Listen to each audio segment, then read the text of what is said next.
Hello all, welcome to JSSC classes. ఈరోజు మనం జనరల్గా ఈ మధ్యకాలంలో వచ్చిన మంచి నోటిఫికేషన్స్లో భాగంగా మనం చూసుకుంటే assistant central intelligence officer grade 2 సంబంధించి అయితే నోటిఫికేషన్ రావడం అయింది. ఈ మధ్యకాలంలో అంటే గత 1 or 2 monthsలో మనకు వచ్చిన నోటిఫికేషన్లో బెస్ట్ నోటిఫికేషన్గా దీన్ని మనం చెప్పుకోవచ్చు. అంటే శాలరీ పరంగా కానీ పోస్ట్ వేకెన్సీస్ పరంగా కానీ ఇలా వేరియస్ టైప్స్లో ఈ పర్టికులర్ ఏదైతే నోటిఫికేషన్ ఉందో ఇది మంచి నోటిఫికేషన్గా మనకు కనిపించే పరిస్థితి అయితే ఉంది. సో అందులో భాగంగా ఈ ఏదైతే ఏసీఐఓ ఐబీ అంటారనమాట, ఐబీ ఏసీఐఓ గ్రేడ్ 2 ఏదైతే ఉందో దీనికి ఎవరు ఎలిజిబుల్, ఏ విధంగా ప్రిపేర్ అయితే మంచి మార్కులు స్కోర్ చేయొచ్చు, అలాగే ఏ విధంగా మనం అప్రోచ్ అయితే బెటర్గా ర్యాంక్ స్కోర్ చేసి ఉద్యోగం సాధించవచ్చు అనే విషయాల్ని ఈరోజు మనం డిస్కస్ చేసుకోబోతున్నాము. సో దాంట్లో భాగంగా చూస్తే ఈ పర్టికులర్ ఏదైతే సిచ్యువేషన్ ఉందో, ఈ పర్టికులర్ మంత్ ఏదైతే ఉందో, లేదంటే ఇక రాబోయే ఇంకో 3 months ఏవైతే ఉన్నాయో ఈ మంత్స్ అనేవి మనల్ని మనం ప్రూవ్ చేసుకోవడానికి, మనల్ని మనం నిరూపించుకోవడానికి ప్రధానంగా ఈ మంత్స్ అనేవి ప్రధానంగా కనిపించే పరిస్థితి ఉంది. సో దీంట్లో భాగంగా మనకి ఐబీఏసీఐఓ అనే నోటిఫికేషన్ అయితే రీసెంట్గా రిలీజ్ చేయడం అయితే జరిగింది. ఇది గ్రేడ్ 2గా మనకు కన్సిడర్ చేస్తారు. ఆ తర్వాత గ్రేడ్ 1 అలా ప్రమోషన్ ఛానల్ కూడా మనకు ఉండే పరిస్థితి అయితే ఉందన్నమాట. సో ఓవరాల్గా ఇది మనకి గ్రూప్ సి సర్వీస్లో నాన్ గెజిటెడ్ నాన్ మినిస్టీరియల్ దాంట్లో భాగంగా వస్తుంది. అయితే ఈ ఐబీ అనేది జనరల్గా మనకి మినిస్ట్రీ ఆఫ్ హోమ్ అఫైర్స్లో భాగంగా కనిపించే పరిస్థితి కూడా ఉందన్నమాట. సో దీంట్లో భాగంగా మొత్తంగా పే స్కేల్లో చూసుకుంటే 44,900 నుంచి 1,42,400 రూపాయల వరకు pay scale 7th pay level 7లో భాగంగా మనకి కనిపించే పరిస్థితి అయితే ఉంది. దాని తర్వాత స్పెషల్ సెక్యూరిటీ అలవెన్స్లు ఇవన్నీ కూడా ప్రొవైడ్ చేస్తారు. ఈ శాలరీ ఎలా ఉంటుంది, ఫైనల్గా ఇన్ హ్యాండ్ ఎలా వస్తుంది, ఇవన్నీ కూడా మనం ఫర్దర్గా చూద్దాం. సో దీంట్లో భాగంగా ఈ నోటిఫికేషన్ ఎందుకు స్టార్టింగ్లో నేను ఒక మాట చెప్పాను ఏంటని, బెస్ట్ నోటిఫికేషన్ ఈ మధ్య కాలంలో ఇప్పుడు వచ్చిన టైంలో బెస్ట్ నోటిఫికేషన్ ఎందుకు చెప్పానంటే దాదాపుగా 3,717 పోస్టులు వేకెన్సీస్తో ఈ నోటిఫికేషన్ అయితే రావడం జరిగింది. 3,717 వేకెన్సీస్తో ఈ నోటిఫికేషన్ అయితే వచ్చింది. సో దీంట్లో భాగంగా అన్రిజర్వ్డ్ అంటే ఓపెన్ కేటగిరీకి 1,500, ఈడబ్ల్యూఎస్కి 440, ఓబీసీకి 940, ఎస్సీకి 566, ఎస్టీకి 226 పోస్ట్ అనేవి ఉన్నాయి. సో సెంట్రల్ గవర్నమెంట్ లెవెల్లో ఒక విధంగా చెప్పాలంటే ఇప్పుడు సీజీఎల్, అలాగే దాంతోపాటుగా యూపీఎస్సీ లీస్ట్ క్యాడర్లో ఉన్నవి, వీటితో పాటు ఈక్వల్గా మనకి ఈ పర్టికులర్ ఏదైతే పోస్ట్ ఉందో ఈ పర్టికులర్ ఐబీఏసీఐఓ ఏదైతే ఉందో ఇది కంప్లీట్ అయ్యే పరిస్థితి అయితే ఉంది. సో అందుకోసం దీన్ని మనం జాగ్రత్తగా ప్లాన్ చేసుకొని చదివితే మంచి మార్కులు స్కోర్ చేసి మంచి ఉద్యోగాన్ని అయితే సాధించడానికి అవకాశం ఉంటుందన్నమాట. అయితే దీంట్లో భాగంగా ఈ ఐబీఏసీఐఓ ఏదైతే ఉందో దీనికి అప్లై చేయడానికి ఎలిజిబిలిటీ ఎవరంటే గ్రాడ్యుయేషన్ ఎవరైతే కంప్లీట్ చేశారో రికగ్నైజ్డ్ యూనివర్సిటీ నుంచి వాళ్ళందరూ ఖచ్చితంగా ఈ పోస్ట్కి ఎలిజిబుల్. అయితే ఇర్రెస్పెక్టివ్ ఆఫ్ డిసిప్లిన్ అనమాట. మీరు మెకానికల్ ఇంజనీరింగ్ చదివారా, సివిల్ ఇంజనీరింగ్ చదివారా, బీఎస్సీ కంప్యూటర్స్ చదివారా, లేదా బీఏ హిస్టరీ చదివారా, ఏం చదివారా అనేది కాకుండా irrespective of your discipline graduation recognised university నుంచి ఉంటే మీరు ఈ పర్టికులర్ పోస్ట్స్కి ఎలిజిబుల్గా ఉంటారు. దాని తర్వాత కంప్యూటర్ నాలెడ్జ్ అనేది అందరికీ డిజైరబుల్గా కోరుకోవడం ఈ మధ్యకాలంలో ప్రతి ఎగ్జామ్లో కూడా కంప్యూటర్ నాలెడ్జ్ అనేది మినిమం డిజైరబుల్ క్వాలిఫికేషన్గా కోరుతున్నారు. ఐ థింక్ అందరికీ కూడా కంప్యూటర్ మీద అవేర్నెస్ ఉంటుంది కాబట్టి ఇది పెద్ద సమస్య అయితే కాదు. సో ఓవరాల్గా నేను పెద్ద నోటిఫికేషన్ అని మెన్షన్ చేయడానికి ఇది పర్టికులర్ రీజన్ అనమాట. 3,717 వేకెన్సీస్తో ఈ నోటిఫికేషన్ అనేది రిలీజ్ చేయడం అయితే జరిగింది. ఒకసారి మనం ప్రీవియస్ 4 నోటిఫికేషన్స్ ఒకసారి మనం చెక్ చేసుకుంటే ఓవరాల్గా చూడండి, 2017లో వచ్చిన నోటిఫికేషన్లో 1,300 పోస్టులు మాత్రమే రిలీజ్ అవ్వడం జరిగింది, వేకెన్సీస్గా ఉండడం జరిగింది. తర్వాత 2020లో వచ్చిన నోటిఫికేషన్లో 2,000 పోస్టులు వేకెన్సీస్తో మనకు రావడం జరిగింది. తర్వాత 2023లో చూసి 995తో వచ్చింది. దాని తర్వాత చూసుకుంటే 2025లో 3,717 వేకెన్సీస్తో నోటిఫికేషన్ అనేది రావడం జరిగింది. దాదాపుగా ఇక్కడ మనం 4 times పెరగడం అయితే అబ్జర్వ్ చేయొచ్చు అనమాట. కాబట్టి ఎవరైతే ప్రిపేర్ అవుతున్నారో వాళ్ళు జాగ్రత్తగా ప్లాన్ చేసుకోండి. ప్లాన్ చేసుకుంటే డెఫినెట్గా ఈ వేకెన్సీస్ ఏవైతే ఉన్నాయో ఈ వేకెన్సీస్లో దాదాపుగా ఇప్పుడు ఎవరైతే నిరుద్యోగులుగా ఉన్నారో ఆ వాళ్ళలో కనీసం 3,700 మంది ఉద్యోగులుగా మారడానికి ఇది ఒక మంచి అవకాశంగా కనిపించే పరిస్థితి ఉందన్నమాట. సో అందుకోసం మనకి నోటిఫికేషన్ అనేది బెటర్గా కనిపిస్తుంది. అయితే ఆల్రెడీ చెప్పుకున్నాం స్టార్టింగ్లోనే, ఈ పర్టికులర్ జాబ్లో మనం జాయిన్ అయితే శాలరీస్ ఏ విధంగా ఉంటాయి, ఎంత శాలరీ వస్తుంది, అప్రాక్సిమేట్లీ మన ఇన్ హ్యాండ్ ఎంత శాలరీ వస్తుంది అనేది మనం ఒకసారి చూసుకుంటే మొత్తంగా ఇది లెవెల్ 7 జాబ్గా మనకు కనిపిస్తుంది. అంటే 44,900 నుంచి అంటే మినిమం ఇది అనమాట. తర్వాత 1,42,000 రూపాయలు పర్ మంత్ శాలరీగా ఉండే పరిస్థితి ఉంది.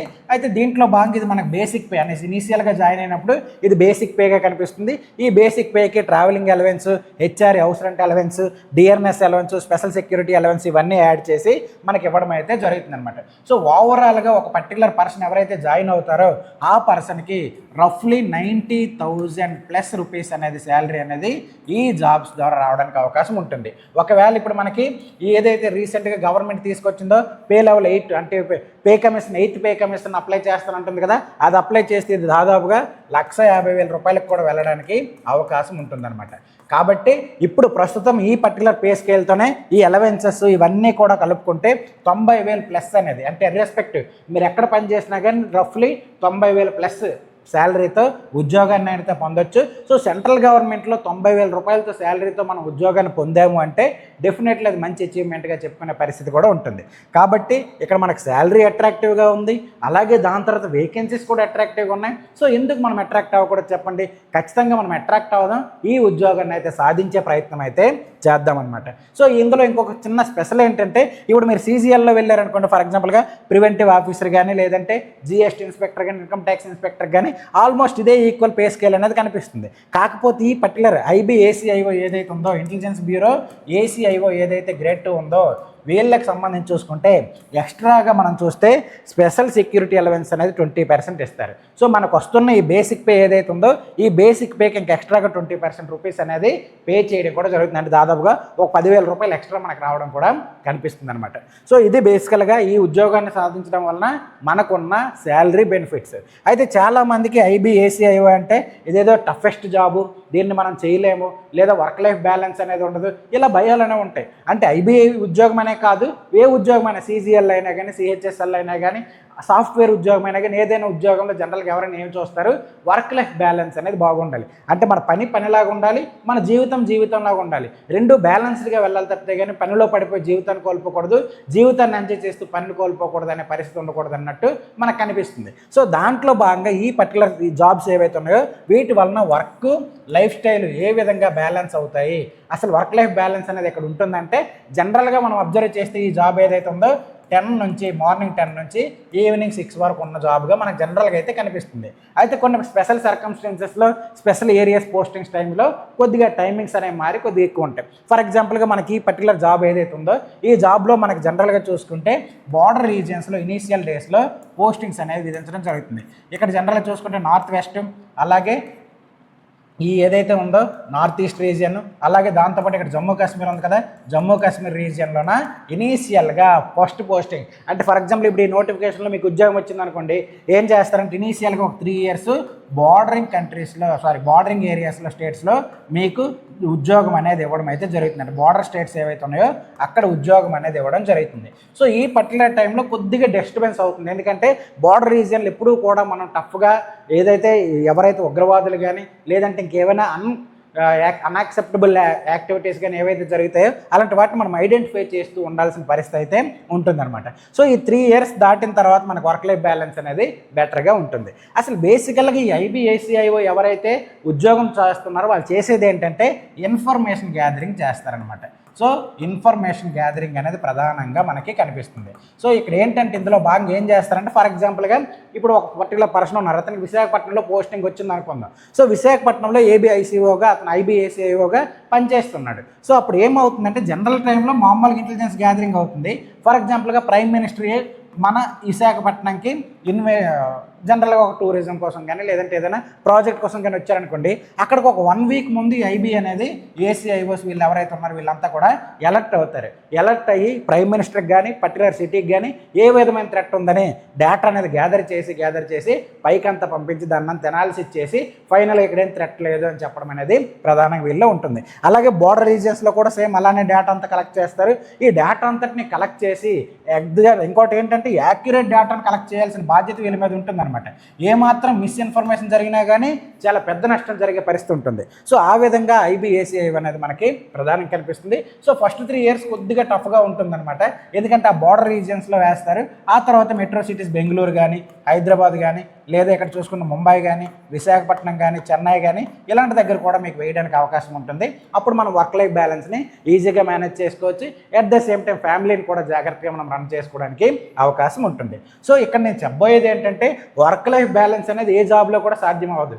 అది ఎప్పుడు సాధ్యం అవుతుందంటే మనం దాన్ని హ్యాండిల్ చేయగలిగే విధానం మనకు తెలిసినప్పుడు, దాన్ని మనం హ్యాండిల్ చేయగలిగేటప్పుడు ఖచ్చితంగా ఇది సాధ్యమయ్యే పరిస్థితి అయితే ఉంటుందన్నమాట. ఓకేనండి, ఇది బేసికల్గా దీనికి సంబంధించింది. సో దీంట్లో భాగంగా మనం చూసుకుంటే ఎవరు ఎలిజిబుల్, నేను ఎలిజిబుల్లా, మీరు ఎలిజిబుల్లా, ఎవరు దీనికి ఎలిజిబుల్ అనేది ఇక్కడ మనకు పెద్ద క్వశ్చన్ అయితే రావడం జరుగుతుందన్నమాట. Who are eligible? ఈ పర్టికులర్ ఏదైతే IBACI ఉందో ఈ IBACIకి ఎవరు ఎలిజిబుల్ అంటే యాజ్ పర్ ద నోటిఫికేషన్ మనకి ఎలిజిబిలిటీ లిస్ట్ అనేది ఇవ్వడం జరిగింది.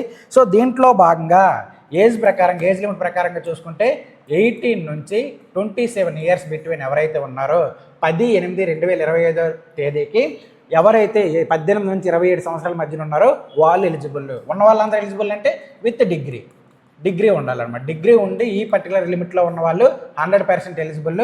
సో దీంట్లో భాగంగా ఏజ్ లిమిట్లో భాగంగా రిలాక్సేషన్ కూడా ఇవ్వడం జరిగింది.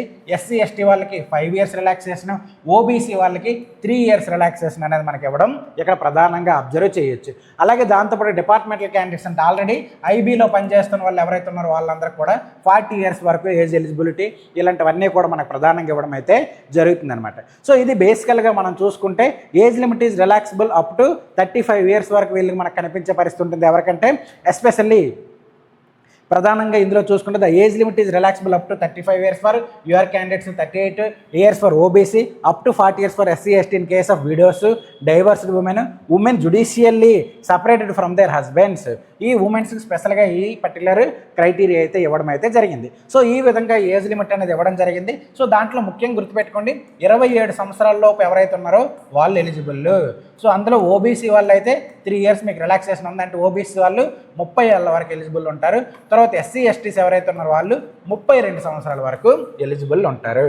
కాబట్టి మీ దగ్గర డిగ్రీ ఉంది, ఈ ఏజ్ లిమిట్ బిట్వీన్ ఉన్నారంటే 100% రెడీ అయిపోండి, ఎగ్జామ్కి అప్లై చేయండి. అప్లై చేసి IBలో ACIOస్గా ఉద్యోగాన్ని మీ జీవితాన్ని ప్రారంభించే పని అయితే చేయండి. అయితే ఇప్పుడు IBACIO అని చెప్తున్నాను, ఆల్రెడీ మనకి ఎలిజిబిలిటీ ఉంది, ఎవ్రీథింగ్ నేను బాగానే ఉన్నాను. అయితే ఏ విధంగా నేను ఈ ఎగ్జామ్ని అప్రోచ్ అవ్వాలి, లేదంటే ఎన్ని రౌండ్స్ ఉంటాయి, ఎన్ని రౌండ్స్ నేను క్లియర్ చేస్తూ వెళ్తేనే ఎగ్జామ్ నాకు ఉద్యోగం అనేది వస్తుంది అనేది కూడా డౌట్ రావచ్చు. సో దాంట్లో భాగంగా IBACIలో భాగంగా మనం చూసుకుంటే మొత్తంగా మనకి 3 రౌండ్స్ అనేవి ప్రధానంగా కనిపిస్తాయి. సో 3 రౌండ్స్ని మనం క్లియర్ చేసుకుంటూ వెళ్ళాలి. అందులో భాగంగా Tier 1 ఫస్ట్ ఉంటుంది. Tier 1 వచ్చేసరికి 100 ఆబ్జెక్టివ్ MCQs ఉంటాయి. 5 పార్ట్స్గా డివైడ్ చేయడం జరిగిందనమాట. సో దాంట్లో కరెంట్ అఫైర్స్ 20 మార్కులకి, జనరల్ స్టడీస్ 20 మార్కులకి, న్యూమరికల్ యాప్టిట్యూడ్ 20 మార్కులకి, రీజనింగ్ ఆర్ లాజికల్ యాప్టిట్యూడ్ 20 మార్కులకి, ఇంగ్లీష్ 20 మార్కులకి ఇచ్చారు. సో ఈ విధంగా మొత్తంగా 100 మార్కులకి Tier 1 అనేది ఉంటుంది. 1 hour ఎగ్జామ్ ఉంటుంది. 1 hourలో 100 మార్కులకి ఈ పర్టికులర్ 100 క్వశ్చన్స్ మనం అటెంప్ట్ చేయాల్సిన పరిస్థితి అయితే ఉంటుంది. ప్రతి క్వశ్చన్కి 1 మార్క్ ఉంటుంది. నెగిటివ్ వచ్చేసరికి 1/4 అంటే మీరు ప్రతి 4 క్వశ్చన్స్ అటెంప్ట్ చేశారు, 4 క్వశ్చన్స్ 4 తప్పులకి 1 మార్క్ పోతుందన్నమాట. అలా ఓకేనా. ఇది బేసికల్గా Tier 1కి సంబంధించింది. తర్వాత Tier 2 వచ్చేసరికి డిస్క్రిప్టివ్ టైప్ ఎగ్జామ్ ఉంటుంది. అంటే డిస్క్రిప్టివ్ టైప్ అంటే ఇదంతా కూడా ఆబ్జెక్ట్ MCQs రూపంలో ఉంటుంది. ఇక్కడ ఏంటంటే వాళ్ళు మీకు పేపర్ ఇచ్చి రాయమని చెప్తారనమాట. సో దాంట్లో భాగంగా మొట్టమొదటిగా essay ఉంటుంది. అంటే 20 మార్కులకి essay మనం రాయాల్సిన అవసరం ఉంటుంది. తర్వాత 10 మార్కులకి ఇంగ్లీష్ కాంప్రహెన్షన్ ఉంటుంది. దాని తర్వాత లాంగ్ ఆన్సర్ టైప్ క్వశ్చన్స్ వచ్చేసరికి 2 క్వశ్చన్స్ ఉంటాయి. 10 marks for each. Current affairs బేస్డ్గా ఉంటాయి అనమాట. కరెంట్ అఫైర్స్ కానీ, ఎకనామిక్స్ కానీ, సోషియో పొలిటికల్ ఇష్యూస్ కానీ వీటిని బేస్ చేసుకుని ఇస్తారు. సో Tier 2 అనేది మనకి డిస్క్రిప్టివ్ బేస్డ్ ఉంటుంది. సో ఇక్కడ ఏమవుతుందంటే మీరు ఒకసారి అబ్జర్వ్ చేయండి. ఈ సిలబస్ అంతా ఉంది కదా, ఈ సిలబస్ అంతా CGL, CHSL అలాగే RRBలో కొంతవరకు వీళ్ళు ఎవరైతే ప్రిపేర్ అవుతున్నారో వాళ్ళకి చాలా సూటబుల్గా ఉంది. కాబట్టి మీరు అందరూ ఖచ్చితంగా అప్లై చేయండి. అయితే మిమ్మల్ని అడ్డుకునే ఒక విషయం ఏదైతే ఉందంటే Tier 2లో డిస్క్రిప్టివ్ ఉంది. నేను డిస్క్రిప్టివ్ రాయలేను, నా వల్ల డిస్క్రిప్టివ్ అవ్వదు, నేను ఇవన్నీ అటెంప్ట్ చేయలేననే భయం చాలా మందిలో ఉండొచ్చు. సింపుల్గా చెప్తాను, డిస్క్రిప్టివ్ అనేది చాలా సింపుల్గా ఉంటుంది. మనకు ఐడియాలజీ అనేది, ఆ ఎనాలిసిస్ అనేది వచ్చింది అనుకోండి, ఈజీగా మనం ఆన్సర్ చేయొచ్చు. సో ఓవరాల్గా ఇక్కడ 50 మార్క్స్ కాబట్టి పెద్ద టఫ్ కూడా కాదు. మొత్తంగా మీరు అటెంప్ట్ చేయాల్సినవి 1 క్వశ్చన్ 2 + 1 మొత్తంగా 4 క్వశ్చన్స్ మాత్రం ఇక్కడ మనం రాయాలి. కాబట్టి 4 క్వశ్చన్స్ డిస్క్రిప్టివ్ రాయడం అనేది పెద్ద సమస్య కాదు. కాబట్టి ముందైతే మీరు టైర్ 1 మీద ఫోకస్ చేయండి. డిస్క్రిప్టివ్ నాకు రాదు కదా అని ఎగ్జామ్కి అప్లై చేయడం మీద ఎంత మానేయకండి. ఎగ్జామ్కి అయితే అప్లై చేయండి, టైర్ 1 ప్రిపేర్ అవ్వండి. టైర్ 2 క్వాలిఫై అయితే టైర్ 1 క్వాలిఫై, టైర్ 2 ఎలా చేయాలనేది మనం ఈజీగా అప్రోచ్ అవ్వచ్చు. డిస్క్రిప్టివ్ అనేది అంతా టఫెస్ట్ అయితే కాదనమాట. కాబట్టి అది చూసుకోండి. దాని తర్వాత థర్డ్ స్టేజ్లో భాగంగా ఇంటర్వ్యూ ఉంటుందన్నమాట, టైర్ 3 అంటారు. సో ఇది మొత్తంగా మనకి 100 మార్కులకు ఉంటుంది. ఓవరాల్గా ఈ IBACI అనేది 250 మార్కులకు ఉంటుంది. 250 మార్కులో ఎక్కువ మార్కులు ఎవరికైతే వస్తాయో, బెటర్గా ఎవరైతే ఉంటారో, టాప్లో ఎవరైతే ఉంటారో వాళ్ళకి ఉద్యోగం ఇవ్వడం అయితే జరుగుతుంది. సో మొత్తంగా మనం 3 స్టేజ్లు అయితే క్రాస్ చేయాలి. SSCకి CHSLకి ప్రిపేర్ అయిన వాళ్ళు 100% రెడీ అయిపోండి. డెఫినెట్లీ ఈ ఎగ్జామ్ అనేది మీకు కేక్ వాక్ అవుతుంది అనమాట. చాలా సింపుల్గా ముందుకు వెళ్ళిపోవడానికి అవకాశం కల్పిస్తుంది. ఓకేనండి. దాని తర్వాత మనం చూసుకుంటే ఈ పర్టికులర్ ఎగ్జామ్లో మనకు కొన్ని టర్మ్స్ కండిషన్స్ అనేవి ఉన్నాయన్నమాట. సో దాంట్లో భాగంగా చూసుకుంటే minimum cut off, minimum qualifying marks ఎంతంటే ఓబీసీకి వచ్చేసరికి యూఆర్కి వచ్చేసరికి 35, ఓబీసీకి 34, SC STకి 33, ఈడబ్ల్యూఎస్కి 35 మార్క్స్ ఈ మినిమం అనేది స్కోర్ చేయాల్సిన అవసరం అయితే ఉంటుంది. ఎక్కడ టైర్ 1లో. టైర్ 1లో 100కి అట్లీస్ట్, అంటే ఇది కట్ ఆఫ్ కాదండి, 33 మార్కులే కట్ ఆఫ్ ఉంటుంది కదా, 35 కట్ ఆఫ్ ఉంటుంది కదా, అది కాదు, మినిమం అనమాట. ఇవి అట్లీస్ట్ రావాలన్నమాట. వస్తేనే మీరు ఈ ఎగ్జామ్ క్వాలిఫై అవుతారన్నట్టు ఇక్కడ మనకు చెప్పడం అయితే జరిగిందనమాట. దాని తర్వాత మనకి నెక్స్ట్ క్రైటీరియాలో, నెక్స్ట్ కండిషన్లో భాగంగా ఒకసారి మనం చూసుకుంటే ఆ టైర్ 2లో ఎలా ఉండాలి, దాన్ని ఏ విధంగా క్యాలిక్యులేట్ చేస్తారు, అలాగే టైర్ 2లో ఎంతమందిని తీసుకుంటారు, ఇలాంటివన్నీ కూడా మనకి ఇక్కడ కండిషన్ రూపంలో చెప్పడం జరిగింది. ఒక్కొక్క కండిషన్ కూడా మనం చూద్దాం. సో మినిమం క్వాలిఫైయింగ్ వచ్చేసరికి 35, 34, 33. అలాగే ఈడబ్ల్యూఎస్ వాళ్ళు కూడా 35 మార్క్స్ ఇవ్వడం జరిగింది. అయితే ఇక్కడ ఎవరైతే టైర్ 1లో బెటర్గా పర్ఫామ్ చేశారో, బెటర్గా పర్ఫామ్ చేసిన వాళ్ళకి 1:10 రేషియోలో, అంటే ఇప్పుడు 3700 పోస్టులు ఉన్నాయి కదా, అంటే 3700 ఇంటూ 3700 ఇంటూ 10. సో ఎంత వస్తుందో అంతమందిని టైర్ 2కి క్వాలిఫై చేయడం అయితే జరుగుతుంది. సో 1:10 రేషియోలో తీస్తారు, వాళ్ళు మనకు టైర్ 2కి వెళ్తారు. సో ఆ టైర్ 2కి వెళ్ళిన వాళ్ళు ఎవరైతే ఉన్నారో, ఆ టైర్ 2కి వెళ్ళిన వాళ్ళకి ఇంటర్వ్యూకి 1:5లో తీస్తారు. 1:5 అంటే 3700 ఇంటూ 5. సో ఎంత వస్తే అంత మనకి తీయడం అయితే జరుగుతుంది అనమాట. సో ఆ తర్వాత టైర్ 3లో మనకి ఈ ఇంటర్వ్యూస్ బేస్ చేసుకొని ఈ ఇంటర్వ్యూలో మనకి ఎగ్జామ్ అనేది పెట్టడం జరుగుతుంది. అయితే ఇక టైర్ 2 కూడా చెప్పాను కదా, టైర్ 2లో కూడా మినిమం క్వాలిఫైయింగ్ మార్క్స్ అనేవి ఉన్నాయన్నమాట. 33% మినిమం క్వాలిఫైయింగ్, అంటే 17 మార్క్స్ అనే మినిమం అయితే రావాల్సిన అవసరం అయితే ఉంది. అవుట్ ఆఫ్ 50 మార్క్స్కి రావాల్సిన అవసరం అయితే ఉందన్నమాట. సో దీని తర్వాత మనకి ఈ టైర్ 1 ఏదైతే రాసాం టైర్ 1, అలాగే టైర్ 2 ఏదైతే రాసాం టైర్ 2, అలాగే టైర్ 3 ఏదైతే ఉందో ఇంటర్వ్యూ, ఈ 3 కలిపి ఉన్న 250 మార్కులకి ఫైనల్ లిస్ట్ అనేది చేస్తారు. ఫర్ ఎగ్జాంపుల్గా మీరు రాశారు 200 మార్కులు వచ్చాయి అనుకోండి, 200 మార్కులకు మీకు కన్సిడర్ చేస్తారు ఆ మూడింటిని కలుపుకొని. సో ఇది బేసికల్గా. కాబట్టి 1:10, 1:5 రేషియోలో మనల్ని క్వాలిఫై చేయడం అనేది ప్రధానంగా ఇక్కడ మనకు కనిపిస్తుంది. ఫైనల్గా 1:1లో క్వాలిఫై చేస్తారనమాట. 1:1 అంటే ఫైనల్గా ఎవరైతే ఉన్నారో వాళ్ళకి. అయితే ఇక్కడ ఏదైతే ఈ పర్టికులర్ ప్రాసెస్ అంతా ఉంది కదా, ఈ ప్రాసెస్ అంతా కంప్లీట్ చేస్తే ఉద్యోగం వచ్చేస్తుంది అంటే చిన్న కండిషన్ ఉంది. ఇక్కడ ఏంటంటే మనకి ఎవరైతే ఆ క్యాండిడేట్స్ ఉన్నారో వాళ్ళ సర్టిఫికేట్ వెరిఫికేషన్, అలాగే వాళ్ళ క్యారెక్టర్ వెరిఫికేషన్, లేదంటే క్యారెక్టర్ యాంటిసిడెంట్, వీటన్నింటినీ వెరిఫై చేసి చెక్ చేసి ఫైనల్ పోస్టింగ్ ఇవ్వడం అనేది ఇందులో ఉంటుందన్నమాట. సో ఈ టర్మ్స్ అండ్ కండిషన్స్ పెద్ద ప్రాబ్లం ఏం కాదు. కాబట్టి ఐ థింక్ మీరు ఈ ప్రాసెస్, ఈ ప్రొసీజర్ అంతా చాలా సింపుల్గా అర్థమయ్యే విధంగా ఎగ్జామ్ క్లియర్ చేయగలననే కాన్ఫిడెన్స్గా ఉందని అనుకుంటున్నాను. కాబట్టి మీరు రెడీగా ఉంటే ఎగ్జామ్కి అప్లై చేయండి. ఆల్రెడీ ఆన్లైన్ అప్లికేషన్ డేట్ అనేది స్టార్ట్ అయింది. 19th జూలై 2025 నుంచి అప్లికేషన్ అనేది స్టార్ట్ అయింది. ఎప్పటి వరకు ఉంటుందంటే 10th ఆగస్ట్ 2025 వరకు, 10th ఆగస్టు 2025 వరకు ఉంటుంది. సో ఎవరైనా అప్లై చేయకపోతే ఇప్పుడే అప్లై చేసేయండి. లేదనుకుంటే at least at any cost 31st July లోపల మీరు అప్లై చేయడానికి అయితే ట్రై చేయండి. లాస్ట్ మినిట్లో అప్లై చేసి ఇబ్బంది పడకండి. సో దీనికి అప్లై చేయడానికి ఓబీసీ ఓపెన్ కేటగిరీ వాళ్ళకి అయితే 650 రూపీస్, అదే SC STs మహిళలు వీళ్ళకైతే ఒక 100 రూపాయల కన్సెషన్ ఇచ్చి 550 రూపీస్కి పేమెంట్ అయితే చేయాల్సిన అవసరం ఉంటుంది. డబ్బుల గురించి ఆలోచించకండి. ఇప్పుడు మీరు 650 రూపాయలు పంపేసి పెడితే రేపు మీకు 1,00,000 రూపాయలు శాలరీ వచ్చే పరిస్థితి ఉందన్నమాట. కాబట్టి ఈ ఉద్యోగం నాకు రాదు, నేను చేయలేననే ఆలోచన పక్కన పెట్టి ప్రయత్నం అయితే చేయండి. ప్రయత్నం ఆపొద్దు. ప్రయత్నం చేశాక సక్సెస్ అయ్యామో ఫెయిల్ అయ్యామనేది తర్వాత చూద్దాం. కాబట్టి ఎవరైతే సిద్ధంగా ఉన్నారో వాళ్ళు అప్లై చేయండి. అట్లీస్ట్ 31st జూలై లోపల మీరు ఈ పర్టికులర్ ఎగ్జామ్కి అప్లై చేసే ప్రయత్నం అయితే చేయండి. ఓకేనండి. సో ఇది IBACIOకి సంబంధించిన డీటెయిల్స్. కాబట్టి మీరు ఎవరు కూడా నేను చేయలేను, నా వల్ల సాధ్యం కాదు, ఎస్పెషల్లీ డిస్క్రిప్టివ్ అనేది మా వల్ల కాదు, ఇలాంటి ఆలోచనలు ఏవైతే ఉన్నాయో వాటన్నింటిని పక్కన పెట్టండి, ఖచ్చితంగా సాధించగలరు. సో మీరు ఈ ప్రయత్నంలో, మీరు చేస్తున్న ఈ ప్రయత్నంలో మా జై ఎస్ఎస్సి లేదా జై క్లాసెస్ నుంచి మీకు మేము అందించబోయేవి ఏంటి, ఏ విధమైన అంశాలు మీకు అందిస్తామంటే, ఇప్పుడు IBACIOకి సంబంధించి త్వరలోనే మన దగ్గర నుంచి టెస్ట్ సిరీస్ అనేది లాంచ్ చేయబోతున్నామండి. సో టెస్ట్ సిరీస్ అనేది మొత్తంగా ఫస్ట్ ప్రజెంట్ అయితే టైర్ 1కి సంబంధించి టెస్ట్ సిరీస్ లాంచ్ అయిపోతున్నాము. ఇందులో సిరీస్ ఆఫ్ టెస్ట్స్ అనేది ఉంటుంది, విత్ డీటెయిల్డ్ ఎక్స్ప్లెనేషన్తో మీకు ప్రొవైడ్ చేసే పరిస్థితి ఉంటుంది. కాబట్టి టెస్ట్ సిరీస్ ఏవైతే ఉన్నాయో వీటిని తీసుకోండి, ఖచ్చితంగా మీకు హెల్ప్ అయ్యే పరిస్థితి అయితే ఉంటుంది. దాని తర్వాత సెకండ్ వచ్చేసరికి GS 1 షాట్ వీడియోస్ అంటే రివిజన్ సిరీస్ అనేది కూడా మీకు అందుబాటులోకి తీసుకొచ్చే పరిస్థితి ఉంటుంది, విత్ డీటెయిల్డ్ ఎక్స్ప్లెనేషన్ అలాగే మెటీరియల్. సో ఏదైతే మనకి GSలో భాగంగా అక్కడ చూసుకుంటే 20 marks GS, 20 marks current affairs, మొత్తం ఈ 40 మార్క్స్ కవర్ అయ్యేలాగా మనం ఒక కోర్స్ కూడా డిజైన్ చేయడం జరుగుతుంది. అది కూడా మీకు త్వరలోనే అందుబాటులోకి తెచ్చే పరిస్థితి ఉంది. సో ఈ రెండింటి ద్వారా మీరు IBACIO ఎగ్జామ్ ఏదైతే ఉందో దాన్ని క్లియర్ చేసేలాగా మా వంతు ప్రయత్నం అయితే మేము చేస్తున్నాము. సో ఇప్పుడు మీరు చేయాల్సిన ప్రయత్నం ఏదైతే ఉందో, ఫస్ట్ ఆఫ్ ఆల్ ఎగ్జామ్కి అప్లై చేయండి, ఎట్టి పరిస్థితుల్లోనే స్కిప్ చేయొద్దు. సెకండ్, మీరు చేయాల్సిన ప్రయత్నం ఏంటంటే ప్రెజెంట్ మీరు ఎక్కడ ఉన్నారనేది ఒకసారి క్రాస్ చెక్ చేసుకోండి. వేర్ యు ఆర్, ప్రెజెంట్ మీరు వేర్ యు ఆర్ అని ఒక క్వశ్చన్ మార్క్ పెట్టుకొని మీ ప్రిపరేషన్ ఎక్కడ ఉంది, యాప్టిట్యూడ్ రీజనింగ్లో ఎలా ఉంది, GSలో ఎలా ఉంది, కరెంట్ అఫైర్స్లో ఎలా ఉంది, ఇంగ్లీష్లో ఎలా ఉందో ఒకసారి క్రాస్ చెక్ చేసుకోండి. మీరు ఒకవేళ బెటర్గా, అంటే ఇప్పుడు మనం మొత్తంగా 100 మార్కులు కనుక్కున్నాం కదా, 80+ మార్క్స్ అటెంప్ట్ చేయడానికి సిద్ధంగా ఉన్నారంటే 100% మీరు రేస్లో ఉన్నట్టే. అలా కాదు, 50% మార్క్స్ అటెంప్ట్ చేయడానికి రెడీగా ఉన్నారంటే ఈ టైం కూడా మీకు సరిపోతుంది. ఖచ్చితంగా ముందుకు వెళ్ళిపోండి, డెఫినెట్లీ సాధించడానికి అవకాశం అయితే ఉంటుంది. దాని తర్వాత నెక్స్ట్ ఏంటంటే ఒక సోర్స్, డీసెంట్ సోర్స్ ఏదైతే ఉందో ఆ డీసెంట్ సోర్స్ మీద జాగ్రత్తగా ఫాలో అవ్వండి. ఫాలో అవ్వడం ద్వారా ఖచ్చితంగా మంచి మార్కులు స్కోర్ చేసి IBలో ఖచ్చితంగా సక్సెస్ సాధిస్తారు. టైర్ 2 ఏదైతే ఉంటుందో టైర్ 2 అయినప్పుడు మనం మళ్ళీ మాట్లాడదాం. ఖచ్చితంగా ఎగ్జామ్లో క్వాలిఫై రండి, టైర్ 2 కూడా క్వాలిఫై అయ్యేలాగా చేసే పరిస్థితి, బాధ్యత, ప్రయత్నం అయితే మా సైడ్ నుంచి ఉంటుంది. ఓకేనండి, ఇది ఓవరాల్గా IBACIOకి సంబంధించి. కాబట్టి అందరూ జాగ్రత్తగా ఈ ఎగ్జామ్కి అప్లై చేయండి, అప్లై చేసి మీ ప్రిపరేషన్ అనేది ముందుకు తీసుకువెళ్ళండి. Thank you so much.